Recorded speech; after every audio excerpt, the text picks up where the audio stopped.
Hello, everyone. This is Damita Chatman with Take a Stand. Today, we have two beautiful judges of well, I ain't gonna say, I'm gonna say South Fulton. Everything that's said today is the opinion of the host and the guest, not the producer. Watch us on live stream, Facebook, on all social media platforms, Apple TV, Roku televisions, and Apple Watch. So today we have two judges. We have Judge Williams and Judge Sellers of Fulton County. I want to thank you guys for taking my call. I'm gonna say this: these are just like, I ain't that much older than them. I'm around this with school with them, but these are my I call them my baby judges. Thank you guys for coming. I want Judge Williams to introduce herself, and then we're going to go to Judge Sellers. Well, first and foremost, hello and good afternoon, everyone. Thank you so much, Ms. Chatman, for the invitation. I always answer your calls. But I am Judge Shermela Williams. I am a Fulton County Superior Court judge, and I'm also the Chief Judge of the Fulton County Family Division right now. And so I am here to serve, and I'm thankful and happy for this opportunity. Thank you, Judge Sellers. Yes, good afternoon, everyone. My name is Tiffany Sellers. I am a judicial hearing officer appointed by Chief Judge Kenya Johnson to serve the Fulton County Probate Court. It is always my honor and privilege to join Ms. Chatman and my good friend, Judge Williams. Well, thank you. We're gonna dive in. We got some questions that people want to ask. Let me ask, I'm gonna go with Judge Sellers first. Tell me how important it is for people to have their wills and so forth together. So I have to answer these questions at least multiple times a week, right? Because of the kind of work that I do. It is so important that while you are in good health and while you are a clear mind and sound mind, that you make the decisions for you. Because there'll come a time when you can't do that anymore. And then people like me have to parse out your family's fighting about what happens to you and who should take care of you and who should make the decisions for you. So you're in the best possible position to know what it is that you want. And so I would urge everyone to put down their desires, their wishes in writing, in a will. File it if you can. If you don't have to file it, but certainly file it if you can. But let your family know what your intentions are. And that way they don't have to fight. They don't have to fight when you get sick or you turn ill. It's very clear what you wanted to have happen, and you won't have to have people like me just trying to settle the dispute. Let me ask you a question. Do you see a lot of fighting?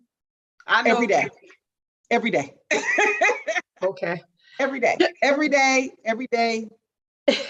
This morning, I saw fighting, right? So every day you see fighting. It's unfortunate because someone like me who really doesn't know much about you or your family has to make these decisions relatively quickly. And so it always helps if you make those decisions ahead of time. Okay. Judge Williams, you say you were over the Superior Court. Could you tell me the difference in Superior, and let people, I know the difference, but could you tell me the difference between the two court systems? Sure. So in Fulton County, we have a Superior Court, we have Probate Court, which is what Judge Sellers was talking about. We have Magistrate Court, we also have State Court, and then of course we have the Municipal Courts, which are the little city courts, right? So in Superior Court, we handle felonies for any felony crime that happens in Fulton County. It doesn't matter if you're in Palmetto, Johns Creek, City of Atlanta, City of South Fulton, East Point, College Park, any of the cities that are here in Fulton County, all of the felony cases come right here to Fulton County Superior Court.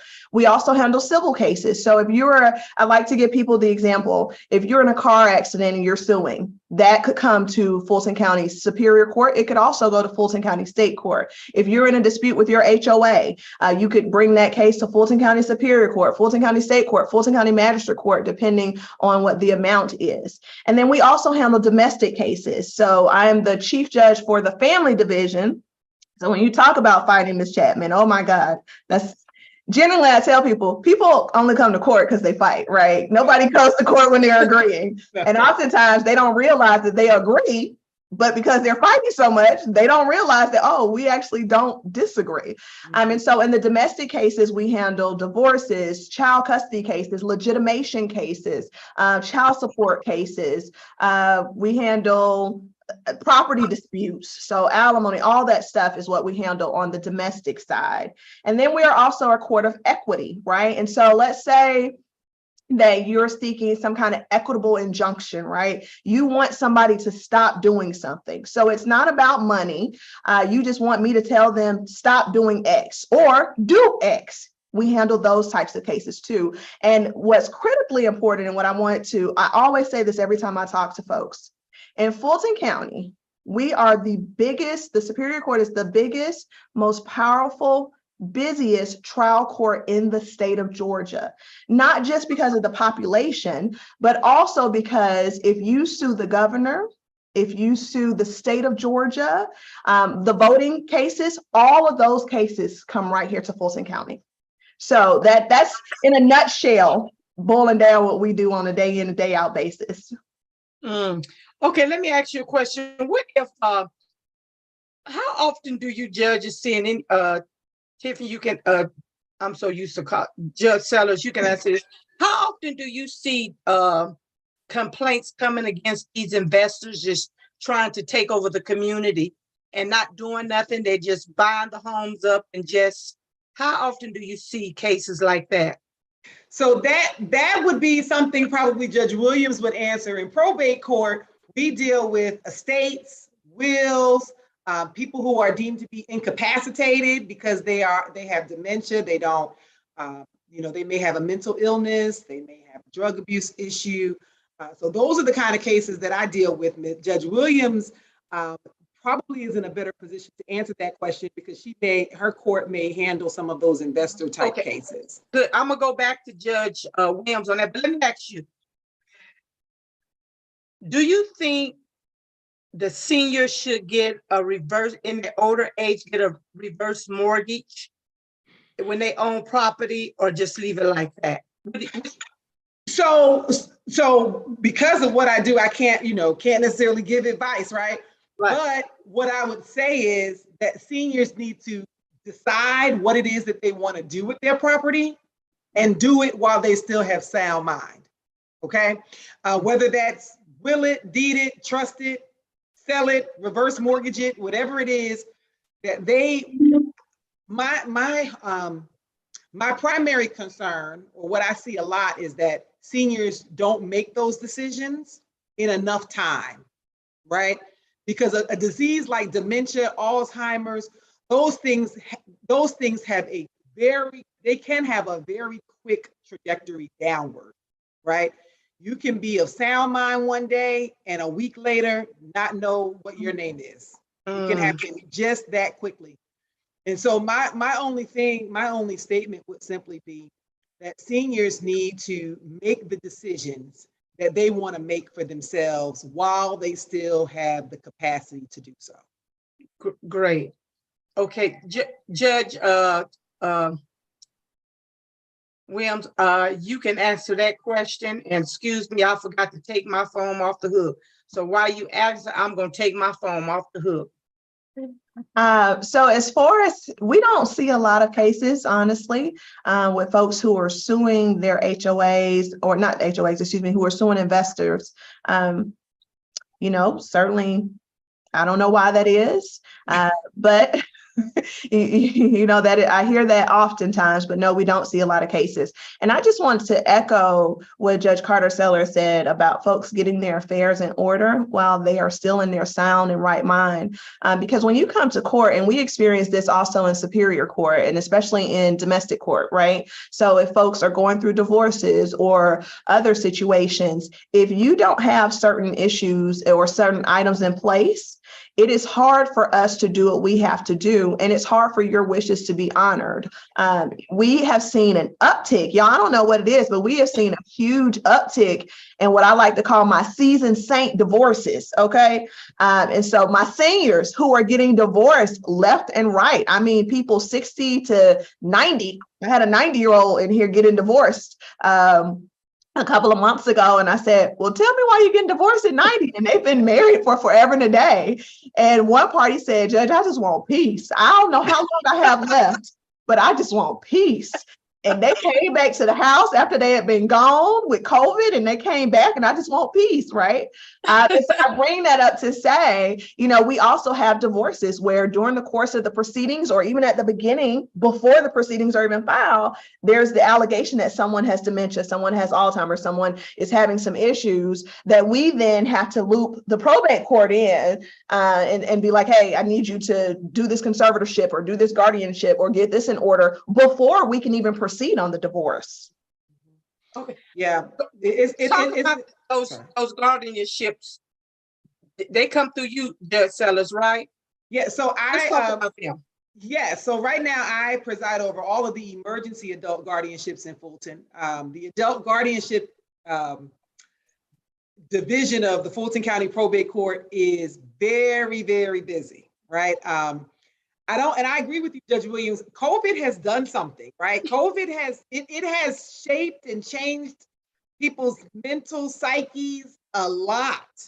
And I don't really know what that phenomenon is. I don't really know what has happened, what COVID did to people, but it did something. And so when people come to file either a permanent or an emergency guardianship and conservatorship, what you're saying is the person over whom you want to have the guardianship, you do not believe that they have the capacity to make significant, responsible decisions concerning their health, safety, and finances. And so whether that's older people, whether that's, we've seen a lot of younger people with mental health conditions and mental illnesses. You know, obviously Grady, Emory, Piedmont are all in Fulton County. And so serious accidents where people are, you know, in a coma or have some serious injuries and can't make healthcare decisions for themselves. So the Fulton County Probate Court Adult Guardianship Division is incredibly busy. I think if I'm not mistaken, probably by June or July, we had already reached the numbers we had for all of 2022. So we are rocking and rolling. Judge Johnson provides amazing leadership to keep those cases moving. You know, try as best as we can to stay ahead of the backlog. And so that's what really a guardianship is. If you think that you have a relative, or I see family friends, if there is a concern that you're not making good decisions for yourself, they can file a guardianship action and tell the court, listen, they can't make good decisions for themselves anymore. We need to be the ones to make those decisions. That's why it's important that you say, when you're in your sound mind, who you want to make those decisions for you, so that people like me aren't the ones, you know, kind of tasked with making that decision. Now, let me ask you a question. What about if somebody was sick? Somebody came in and took ownership of everything that they had. Sold their home, got their money and everything. But maybe 2 months where they thought this person was going to die, this person bounced back. Now this person is trying to get ownership of their stuff, didn't know that their home was sold and everything. What do people do when somebody have took control of everything and they did not know, or they didn't sign the paperwork? So if it's a guardianship, if someone has a guardianship over you, you can always and you make a miraculous recovery, right? So there's two types. There's the emergency that automatically expires in 60 days. Okay. That's that short-term stopgap. You know, I got into a car accident. Right now I'm not well.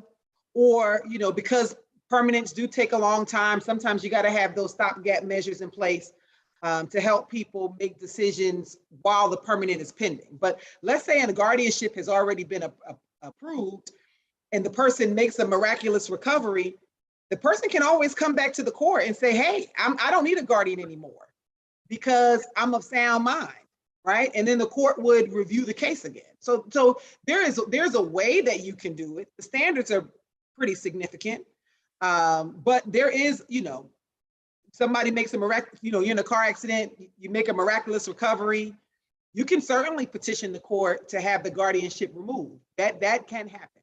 Okay, do they have to go back to the same court that they did at, if they're in a different state, or could they go to another court? Now, I don't know about states. I believe you have to go back to the court that issued the guardianship. Okay. So if Fulton issues the guardianship, you need to come back to Fulton to say, hey, I don't need the guardianship. Gotcha. You were Judge gonna- Williams? So, You was gonna say something? yes, ma'am. The other part of that is when there's not a guardianship or a conservatorship case, but let's say that I made you, Ms. Chatman, my power of attorney, and I made you my power of attorney to handle my business, but I also made you my financial power of attorney, which is a whole separate document. And, unfortunately, in our community, oftentimes people don't have power of attorneys in place. They don't have medical directives, advanced medical directives in place. And a power of attorney, there are different types, right? And so, in the state of Georgia, for instance, for your bank account, a regular power of attorney is not sufficient. And so the reason I bring that up is if I gave Ms. Chatman my power of attorney authority, and while I was incapacitated, meaning I was in a coma, I had a temporary bout of some kind of something that made me incapacitated, meaning I couldn't make my own decisions. Ms. Chatman, as my power of attorney, I am giving her the authority to act on my behalf. Now, in doing so, Ms. Chatman is my fiduciary. And so she has a certain fiduciary responsibility to me and to act in a manner that is prudent, reasonable, and all the other stuff. So this is different from the conservatorship and the guardianship. And in those cases where you're suing someone or you're saying someone did not act and they broke their fiduciary duty to you, they did not act in a manner that was fiscally prudent or whatever the case may be, you would file that case in Fulton County Superior Court for breach of fiduciary duty, as well as whatever else may apply. Now, if we're talking about selling property, and the reason I'm going into this, if you're talking about selling property, it's hard to undo a sale of something. Right. You have to show certain things. And generally, if you've given someone power of attorney, and you can specify what they have power of attorney over, then you have authorized for them to handle your business, right? And so all of those are things that you want to think about when you're, one, do you have a power of attorney? And if not, you should probably get one, right? Do you have a financial power of attorney? If not, you should probably get one. And that's common, for instance, if somebody is in a car accident. Well, your bills have to continue to be paid, even though if you're in the hospital and you're not conscious or something, well, that's not conservatorship, guardianship territory necessarily. It can be, but you alleviate the necessity of doing that paperwork if you have a power of attorney, a financial power of attorney. The same thing with advanced medical directives. So, for instance, if you don't want to be kept on life support, if you don't have that in writing, guess what? Whoever's your next of kin, they get to determine whether or not you're kept on life support or whether that plug gets pulled immediately. So those are all documents that, especially in our community, that I want to encourage people to make sure that they get together. And will. Get you a will. Everybody, get you a will. And I want to just add, to that, because in the event, there are some times where there is no next of kin. Right. Obviously, Grady, like I said before, Grady is here in our jurisdiction. We hear a lot of cases in probate court coming from Grady because people obviously are involved in very serious incidents and accidents, and they go to Grady for treatment. And sometimes you can't find the family. That's right. Right. And, in those cases, the state has to come in now because the doctors have to communicate with somebody when they're making these medical decisions. And so, and the state doesn't pull the plug, right? And so you might just linger, and that may not be your wish. That's why it's always important to have those documents, in place and in line so that everybody knows in the unfortunate event, that something bad happens, that they know what it is that you want to do, that you want to have happen. Now, you just said something, and what if they don't have no relatives and they have buku money, they have property? What happened to that stuff? I know, what happened to all their excess and money and so forth? So the state, so I will tell you, oftentimes the hospital will petition the probate court to have the state, the Department of Community Health, serve as the guardian and have a county conservator appointed as the conservator. So those are the means, the county conservator are lawyers and financial professionals who are bonded, but ultimately, they don't necessarily know you, right? Their job is to kind of just maintain the status quo, okay? Whereas you may want the property sold or divvied or given or whatever. If you don't have those documents in writing, the county's job is to make sure that it doesn't go to waste, right? So that they're just going to maintain the status quo. Does that make sense? So if I have $1 million in the bank and I die, and adopt me. And I ain't got no relatives, when I die, the state get that $1 million.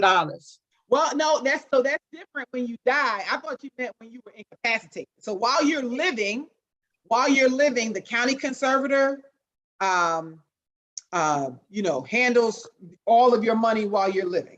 Okay. But what if I pass? Then once you die, that's a different division than what I typically do.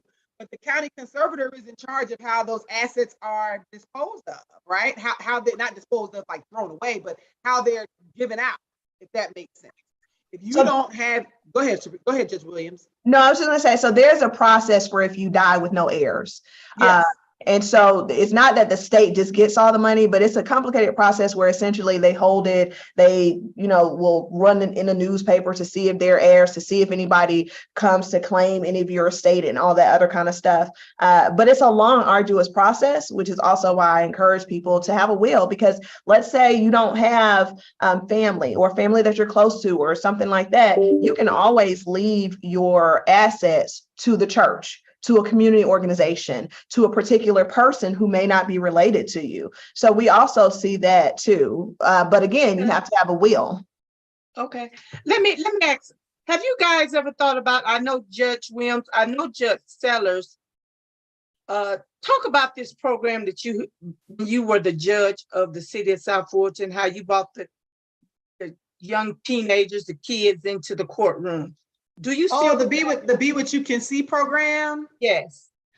I mean, so my experience is a little different than Judge Williams. Judge Williams had the benefit of growing up in the Atlanta area where Black excellence just reigns, right? Black excellence is like we're gonna talk about where you come from. We're gonna talk about, because I know she come from a different yes. Yeah. Tell me about you. Growing up, I didn't see any Black lawyers. I didn't see any Black judges. The first time that I met a Black lawyer, I was in college. My junior year of college was the very first time I met a Black lawyer. And the ability to see what you dream of, it propels you in a different way. Having that interaction with Attorney Walters back in South Carolina when I was a junior junior in college, really cemented that I wanted to be a lawyer, because I just saw Claire Huxtable on TV. I mean, that was what my idea of a lawyer was, right? But it was my hope that young people, by seeing what lawyers and what judges and all the court staff do, being in the courtroom, seeing what court looked like, having the opportunity to interact with court professionals, it just makes the dream real, right? It makes the dream real, and it gives you something tangible to focus on. Oftentimes, I find that young people in our communities, they don't have anything tangible to touch. And so in terms of dreaming big and dreaming beyond their situation, to become very productive members of our society. And so it's always my hope that young people can see what it is that's out there and possible, right? And then I believe they will adjust their actions accordingly, right? In probate court, kind of what I do now, the nature of the hearings are just confidential. And so you can't, they're not open necessarily to the public. And so I don't have that same opportunity to allow people to come into the courtroom, but I know Judge Williams does, and I know that she allows that in her courtroom. And I think it's so incredibly important that young people get to see what's possible and what's out there, and it just helps you dream, and it helps the dream be real. Let me ask you something. I'm gonna go to Judge Williams. You said where you come from. Let me ask you a question. Do you think young lawyers starting out with young lawyers, what would you say? Because you went from a lawyer to a judge. So, my initial thought is to expand your search as wide as possible, right? They don't teach you how, and maybe Judge Williams has a different experience, but they don't teach you how to be a lawyer in law school, right? And so I know that's very counterintuitive. They teach you how to think like a lawyer. They teach you how to research like a lawyer. They teach you how to write like a lawyer. They don't really teach you how to be a lawyer, though, like how to put all those pieces together so that you're a package when you go out in the work world. And so I think that it's always important that you get as much experience and exposure as you possibly can to the different areas of law. So that way, when you actually kind of forge your career, you know what you like and you don't like. I worked in the public defender's clinic when I was in law school, right? So I was a public defender, while I was in law school. I thought that the criminal world was kind of for me. And came out of law school and got a job at a civil firm, right? And I was like, oh, I kind of like this too, And now I do probate court, and I'm like, oh, I really like that too. I mean, so there's so many different areas and aspects of the law. I think that it's the best decision to cast your net initially as wide as possible. Get all the skills you can possibly get. My mom used to say, put all the tools in your toolbox, right? Because you never know what kind of house you're gonna build.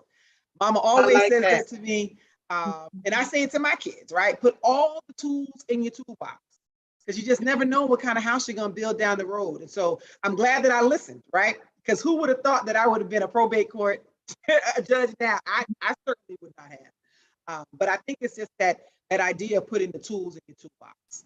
Okay. What about you, Judge Williams? Because you from that great city of Georgia, Atlanta. So it's funny because certainly I've heard Judge Carter Sellers is one of my good friends, and so I've heard her story and I know her background very well. We actually also used to work together. I do bring kids into the courtroom, not only during the week, but primarily I like to do it on the weekends. And the reason that I like to do it on the weekends is because there are no inmates here on the weekend. And so I can have them go into the cells and really experience that, and not on a scared straight type of thing, but on an exposure, right? And I always start every single interaction that I have with young folks out the same. I tell them that I was born and raised right here in Atlanta, because for most of the kids who I bring in, they're kids from South Fulton. And certainly we bring in kids from North Fulton, but they're primarily kids from Atlanta and South Fulton. And it's always amazing to me when I say to the kids, where do you think I'm from? Inevitably, they will say, Roswell, Johns Creek, Middleton. And so then when I say, no, I was born and raised right here in Atlanta. I went to school right in South Fulton County. I went to Venetian Hills Elementary School, Paul D. West Middle School, Tri-Cities High School. And they look at me and one kid goes, you went to school with my mama? But they're always amazed. And the reason that they are amazed is to Judge Carter Sellers' point, because they don't get to see us. They don't think that people who come from our neighborhoods become judges. And when I say our neighborhoods, I'm not talking about just low income neighborhoods. I'm talking about even the most affluent of minority and Black neighborhoods, because that's not necessarily what they see. And so it's really important to me to be active and present in the community, which is why I do the Easter egg hunts, and which is why I do all this other stuff that has me out there, because it's important to me that they get to see and touch somebody who looks like them and who is in a position of influence, who is in a position of power, and I got to see that growing up, to Judge Carter Sellers' point. So I always knew that I could be a judge, that I could be a lawyer, because I got to see that growing up. And everybody doesn't have that experience. And so I think that, as a community, and especially now, y'all, like, oh my goodness, I mean, y'all see what's on the news, but just come and spend one day in the courthouse. Just you don't have to spend the whole day. Just come and spend a couple of hours, 30 minutes in the courthouse, and you will see exactly what is going on in our community and how we all have to take a more proactive approach and part in fixing what is ailing our community.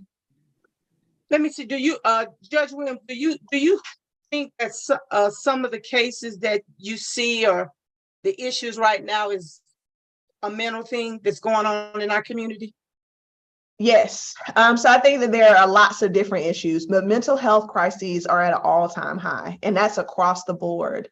Certainly we've got the cases where folks are in crisis and they, there's an incident with the family, a domestic incident, right? We saw on the news just a couple of weeks ago where a young man was having a mental health crisis and the police shot him, right? And so these are things that are becoming so common in our world right now that it's to the point where almost people are being desensitized by it. And the fact of the matter is, like, I was a prosecutor for 10 years before I became a judge. I was a prosecutor for 10 years, civil lawyer for 5. The fact is, mental health has always been an issue because it's underfunded, right?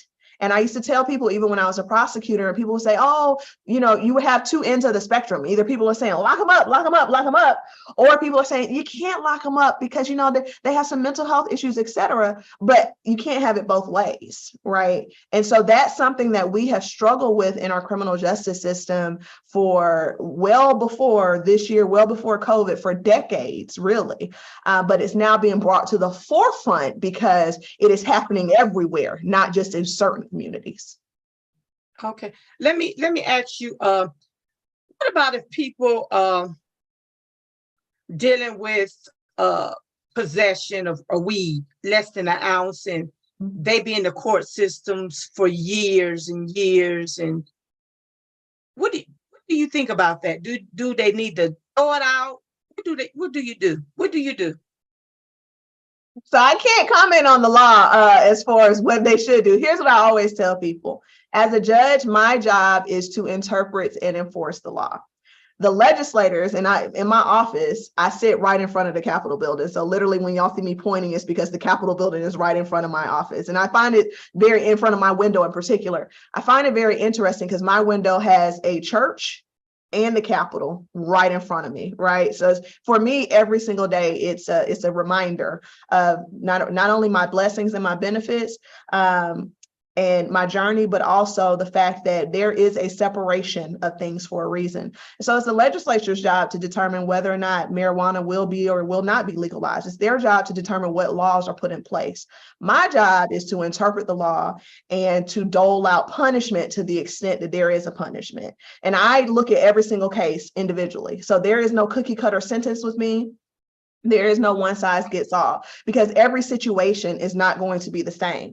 I'm not condoning theft at all when I say what I'm about to say, but the person who is stealing clothes because they're trying to go to the club is a very different person who's stealing baby formula to try to feed the baby. You can't treat those folks the same as far as your sentencing, right? And their needs may not be the same. So one may need job training, whereas another may need some mental health assistance or some housing assistance or whatever. So it's really important that you listen, and I always say to folks, I use the old adage that my grandmother used to say all the time. And it's funny you said dementia because my grandmother has dementia now. So, but she used to say all the time, you have 2 ears and 1 mouth for a reason. And as a judge, it is my job to use these 2 ears. And every morning I pray, Lord, let me hear what people are saying, but also what they're not saying, because I understand that I hold people's fate, liberty, serious decisions in the palm of my hands. And I sleep really well at night because I always do what I think is best. And I tell people all the time, I may not do what you think is best, but I did what I think was best based on the information that was put before me. I like that. Judge Sellers, let me ask you a question. Do you think you since you deal with the family, what do you see a lot of cases where the kids are acting out towards the parents and the parents have to maybe lock them up or come before you guys? Do you see a lot of cases like that? So maybe not in the sense you're talking about, right? So the kind of cases that I deal with, there's oftentimes disputes, right, between what mom wants and what kids think is best, right? Because mom can't make those decisions anymore, or she's not making good decisions anymore, right? Some of the hardest cases I have to deal with or have to hear, and involve older people who in their heyday they were sharp, right? They were sharp as a tack. They had it all together. They were the people who everyone depended on and relied on and listened to and did what they said do, right? But now they just don't have it anymore. And they haven't been able to make the connection, right? They haven't been able to accept the descent, right? Unfortunately, there's a lot of hoarding type of situations. And so children, when they're confronted with that, I've had some situations where parents have just laid their children out, and children are crying, right? I mean, adults, because you can imagine how hard that is, right? To know who your parents were, and to, I think it's a situation that most people don't talk enough about, right? Because of what I do now, I talk to my mom. I'm like, listen, when I think it's time, it's gonna be time, and we just gonna have to have a fight, So let's talk about what it is you want to do. Let's talk about it, because I want to honor your wishes, right? If my position in Fulton County Probate Court has done nothing else, it has made me an advocate for having the difficult conversations with the older people in my family, right? I am an advocate for that. Like right now, you might not listen, whatever you want to do, I just want you to tell me what it is, so that I know, and that I can, I can facilitate that, and you not cuss me out in court in front of the judge. Let's have these discussions, because that's what happens, right? Families, that's when you find families in crisis. You knew this family loved each other.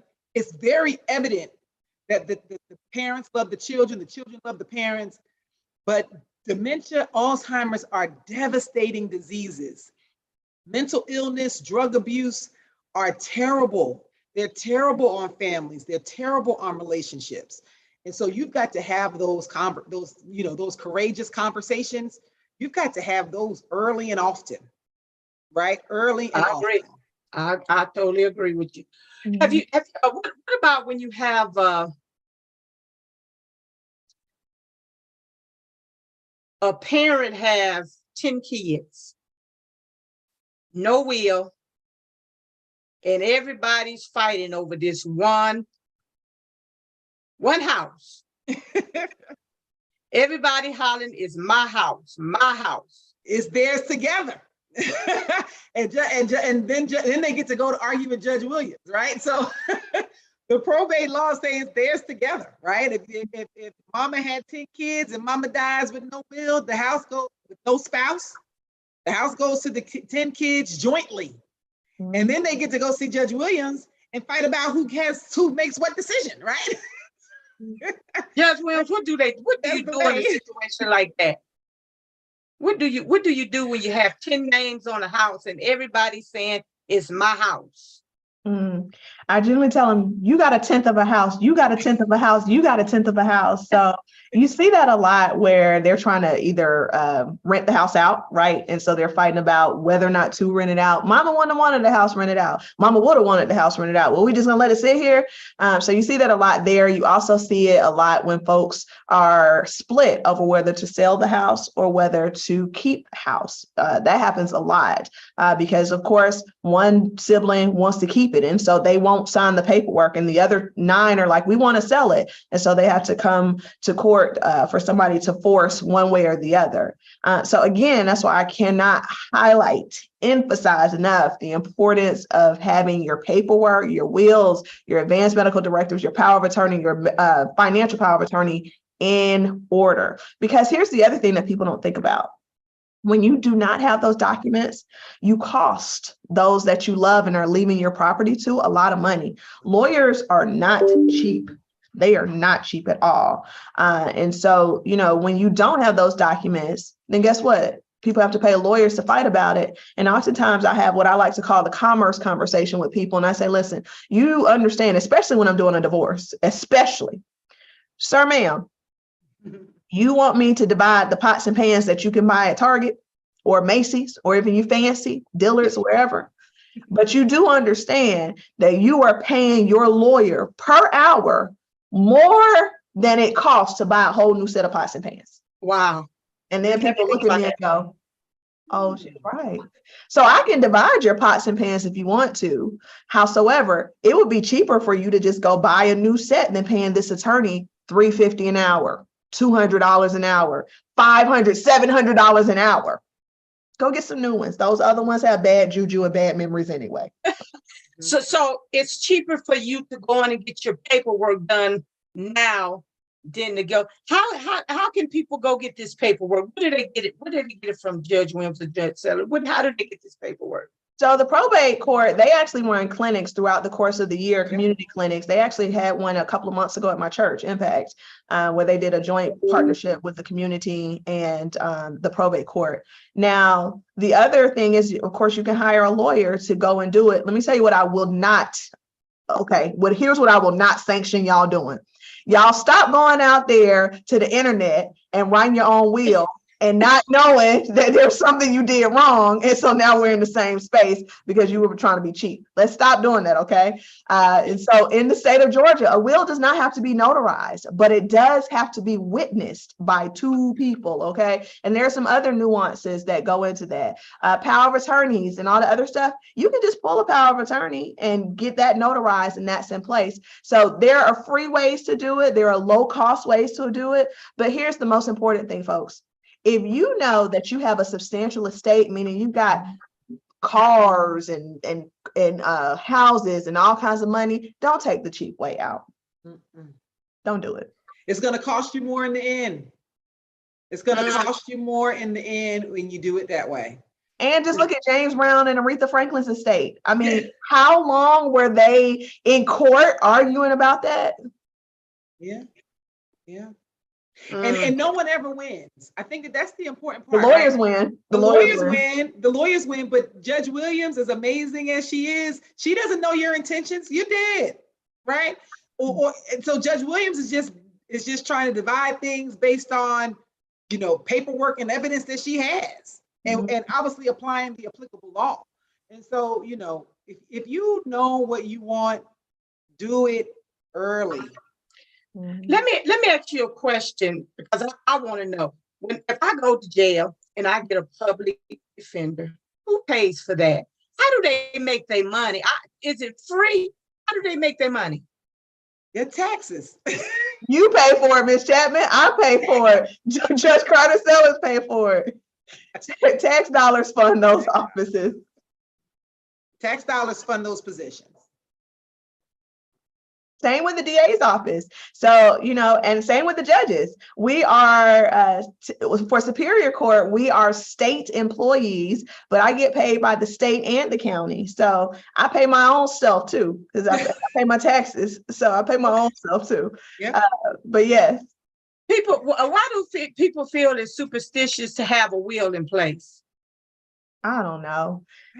I really wish people would get past that because it causes a whole lot of headache when you don't have a will in place. And especially, I used to hear people say all the time, if you want to see somebody cut up, let somebody die and leave a quarter. Oh, you better believe it. It is true. On this side, a quarter. And it's a whole World War V. Okay. Or when they're incapacitated, right? I mean, if they have dementia and they still have a lot of money, people will fight about that while they living. I mean, the family will fight. They will fight about that while they're living. And let's take it out of just the realms of dementia, right? Because dementia is traditionally associated with our seasoned saints and our elders. But you have a 30-year-old, right, who gets into a motorcycle accident and who has lots of money. And people start fighting about the money, Right. how it gets spent while that person is in Grady or, whatever hospital they're in, Emory, Midtown, Piedmont, whatever. But their affairs have to still keep going. And to your point, Ms. Chapman, when you don't have the paperwork in place and somebody does something that you didn't authorize them to do, and so now you've got to course correct by bringing them to the legal system. Whereas if you just had your paperwork in place in the beginning, you know what it is. And to have those conversations, like Judge Carter Sellers said, my mom, I don't know if my stepdad knows, so y'all don't tell him, okay? But I can tell you where all of my mother's accounts are. I can tell you every single stitch of money that she has. I can tell you where her stuff is, period, whether it's in the house, or whatever the case may be, because again, those are, and I have a copy of her will, right? So making sure, that's another thing Judge Carter Sellers said. She talks about if you file your will, or if you're not going to file it, because a lot of people don't want to do that, right? Understandably so, but you need to make sure that there is someone in a position of trust who has a copy of your will, and someone who will know that you have passed, and so they can say, hey, guess what? I have the paperwork. Do you think people like people that's been like, I'm gonna use the military because we were in the military. You know how in the military you have to have these wills done, and they don't update their will, and they have this will that they had years and years ago, and maybe one of the spouses has remarried but forgot to, what happens in a case like that? Do the person on that will get the stuff? It's a whole out fight. We have that a lot too. Oh, your current wife is not the wife you had back then. And the will, yeah. Oh, okay. It's a fight. It's a fight. And I know Judge Williams and I are being very cautious in our responses because the answer changes depending upon the circumstances, right? So there isn't a one answer fix all. Do you see what I'm saying? I mean, a lot of this is very dependent upon the circumstances, upon the fact, upon the time, it's a wide variety of things, right? So if you have a will, which we encourage everybody to get, and a power of attorney, you need to make sure those documents are updated. If you make a major life change, like divorce and remarriage, or you have a whole nother child, you need to, if you have another child, you need to update your documents, right? Because it very well may be your intention to give both of your children the property equally, but you drafted the will when you only had one, right? You need to make sure that these documents are being updated. And I know, I guess, and I don't know if it's just our community or what, we don't like to talk about death. Yeah. No, we don't. We don't. But we got to do it. We have to break that stereotype. We have to.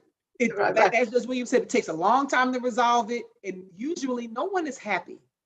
And it's funny for you to say, you just said something where you find out that another spouse, it's another kid involved. I was looking at the Kurt Franklin story this morning. And just listen to that. I want to know what all the hype was. But I'm going to tell you, listen to that.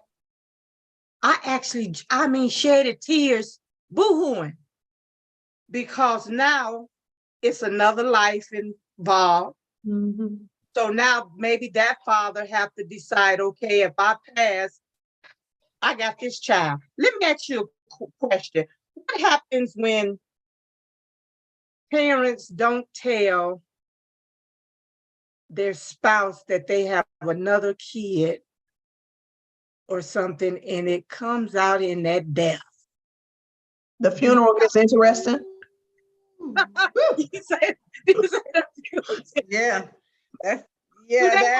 then they decide they want to come to court. Do they have to come to court? Yeah. If somebody files an action, they do. They do. Oh, wow. I've heard of situations where literally, one of the parents died and they've been married for 70 plus years. And at the funeral, 60-year-old kid pops up. Yep. And, sometimes that kid is provided for in the will, and sometimes the kid is not provided for in the will, because the other thing that happens is people can challenge your will. And so, people can say, who is this person? This person doesn't exist. My daddy or my mama didn't do that. And yes, they did. And so they can challenge the will to say, wow, this person should not inherit. But again, there are some hurdles you got to jump to say why somebody should be disinherited from another person's estate or will. And I'm trying to be limited because we're gonna have the other two bad lady judges, Judge Kirk and Judge Johnson, come in a couple of weeks. And so that's why but let me ask you, when a teenager get caught with shoplifting and have a record, and they go through these classes to get this off their record, but years ago they find that it's still there on their record, what can they do?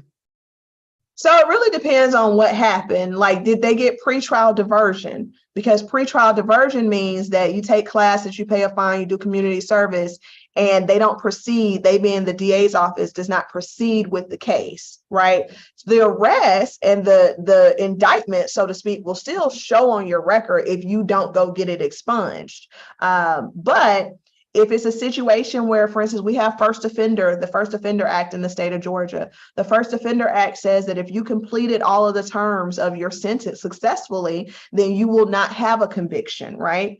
And then the third thing is if they actually were convicted of shoplifting and they did everything that they were supposed to do, well, you can do a record restriction under certain circumstances, but again, it depends on what circumstance that we're talking about that you're in. So were you in pretrial diversion world? Were you in first offender world? Or did you get an actual conviction? And so now you're seeking to have it expunged.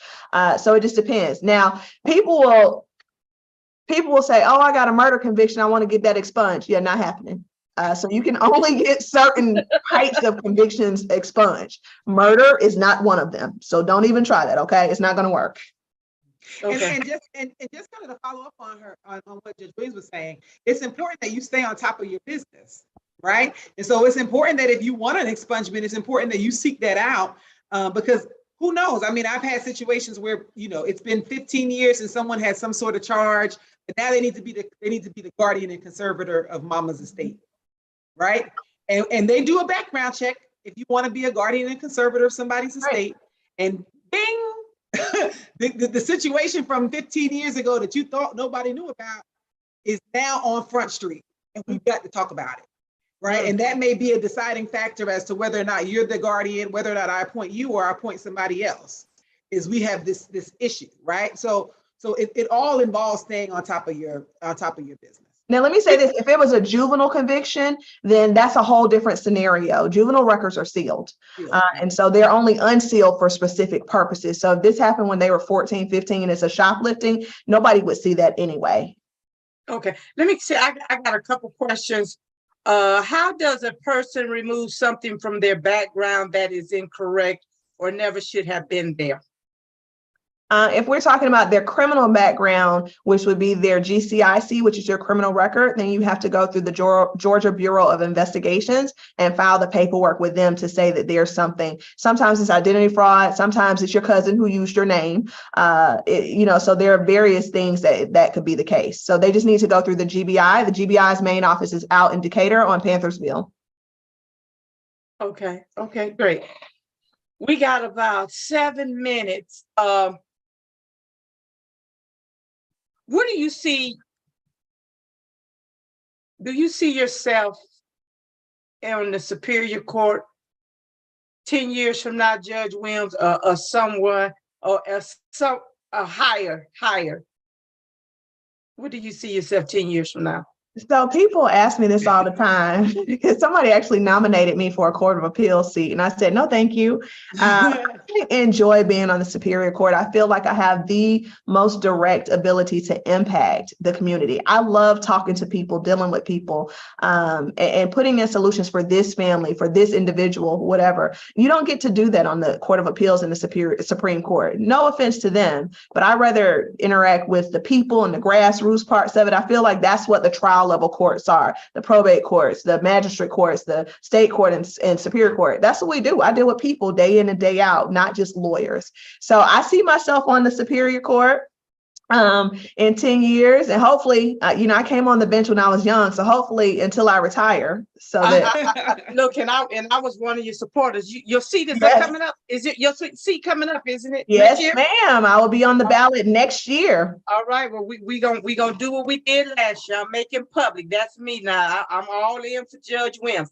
Let me ask you a question about the record. Do you think it's best to use an attorney to take care of that? You don't have to. You don't have to. And in fact, I would, make sure you stay tuned, because a lot of times the DA's office, the solicitor's office will do record restriction clinics for the community. And you just have to show up to one of those. In fact, they just did one less than a month ago where they did a record restriction clinic. So you don't have to get an attorney. It's paperwork that you could do yourself, or you could just go to one of the clinics. All right, Judge Sellers, I'm going to ask you that 10 years from now, where do you see yourself at? You know what? I'll be honest. I honestly don't know, right? So my career has taken all kinds of twists. I have been through some twists and some turns, Ms. Chatman, right? Yeah. I never thought I'd see myself on the probate court, but I will tell you, I love it. I love what I do. I love that every day, I make a decision that impacts somebody's family. Right. Immediate. It's like it's instant gratification. Sometimes people are not happy, but it's instant gratification that I know that I have benefited and affected somebody's life right then and there. And so I love it. Right. I love being a judge. So certainly I see that in 10 years. What kind of judge? Oh, we got to stay tuned. I don't know yet. Well, I'm gonna say this, and this ain't got nothing to do with Judge Williams or Judge Sellers. I think you were the best judge that the city of South Fulton had, and we missed the opportunity. But God knows, because where we tried to destroy you, look what God did. So you just stay tuned. I'm looking for you. I see you 10 years from now on the Superior Court. Listen, I love to be Judge Williams' colleague, but 10 years from now, Tiffany, I'll be 70 years old, and I ain't gonna be able to fight like I got now. So I'm gonna give you a couple of years to come back and make that decision. Yes, you will. We're gonna be praying for that, because I know it's some seats up. So we gonna you a fighter, Miss Chatman. I got a feeling you're gonna be fighting till you're dying. Oh yeah, I'm gonna fight till I die. So I'm gonna fight it, and I'm gonna keep on doing what I'm doing. Let me say this: we got 3 minutes. I wanted, and I'm gonna give you guys some closing. But you guys are amazing women, because it's oftentimes where I come from. I didn't see Black women on the bench. I didn't see Black women lawyers. I only saw, I think, one Black man as a lawyer when I was coming up. And I'm going to call his name out. He was Attorney Jerry Pitts in my hometown. That was it. And I never dreamed,